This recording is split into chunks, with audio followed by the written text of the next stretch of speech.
تفسیر رضوان، فضیلت امیر المومنین علی علیہ السلام، سورہ بقرہ آیت نمبر 274۔ الذين ينفقون أموالهم بالليل والنهار سرا وعلانية فلهم أجرهم عند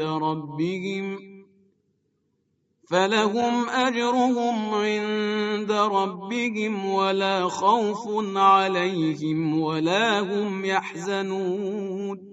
جو لوگ اپنے مال رات اور دن میں خفیہ و اعلانیہ راہ خدا میں خرچ کرتے ہیں، ان کا مناسب و معقول اجر و ثواب ان کے پروردگار کے پاس ہے، ان کے لیے نہ کوئی خوف ہے اور نہ وہ غمگین ہوں گے۔ امام رضا علیہ السلام رسول اکرم صلی اللہ علیہ وآلہ وسلم سے روایت کرتے ہیں، آن حضرت نے فرمایا، یہ آیت علی ابن ابی طالب کے حق میں نازل ہوئی ہے۔ علامہ ہلی بھی اس بارے میں لکھتے ہیں، تمام علماء نے نقل کیا ہے کہ یہ آیت علی ابن ابی طالب علیہ السلام کی شان میں نازل ہوئی ہے۔ ان کے پاس 4 درہم تھے،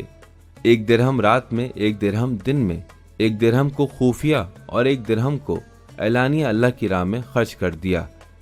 کسی وضاحت سے پہلے مندرجہ ذیل آیت پر توجہ فرمائیں۔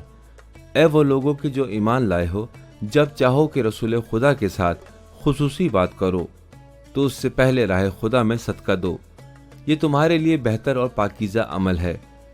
اگر استطاعت نہ رکھتے ہو تو اللہ تعالیٰ غفور و رحیم ہے۔ رسول اکرم صلی اللہ علیہ وآلہ وسلم کے بعض قریبی افراد جو مالی لحاظ سے مالدار سمجھے جاتے تھے، اپنے لیے فضیلت حاصل کرنے کی خاطر مسلسل رسول اللہ کی خدمت میں بیٹھے رہتے تھے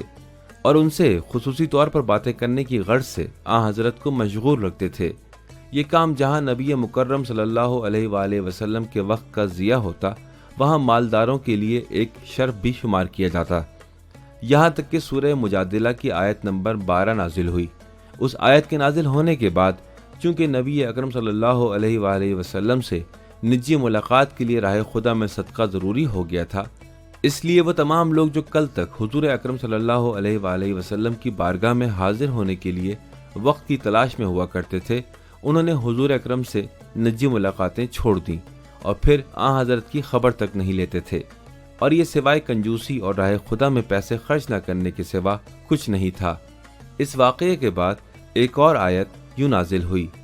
کیا تم غریب ہو جانے سے ڈر گئے تھے کہ جب تم نے نجی ملاقات سے پہلے خیرات کرنے سے انکار کر دیا تھا؟ جان لو کہ جو کچھ تم کرتے ہو اللہ اس سے اچھی طرح باخبر ہے۔ بہت سے اکابرین شیعہ و سنی مفسرین کے مطابق آیت نمبر 12 کے نازل ہونے کے بعد وہ واحد شخصیت جس نے اس آیت پر عمل کیا اور نبی مکرم سے نجی ملاقات کرنے سے پہلے راہ خدا میں صدقہ دیا، امیر المومنین علی ابن ابی طالب علیہ السلام تھے۔ قرآن نے امیر المومنین علی علیہ السلام کے صرف اس نفاق کے متعلق ہی گواہی نہیں دی، بلکہ قرآن گواہی دیتا ہے کہ امیر المومنین علی علیہ السلام نے اس طرح کا انفاق رات دن میں نیز خفیہ اور اعلانیہ طور پر بھی انجام دیا۔ یہی وجہ ہے کہ بہت سارے مورخین کے مطابق وہ فضائل جو امیر المومنین علی علیہ السلام کے ہیں، کوئی دوسرا ان سے متصف نہیں ہے۔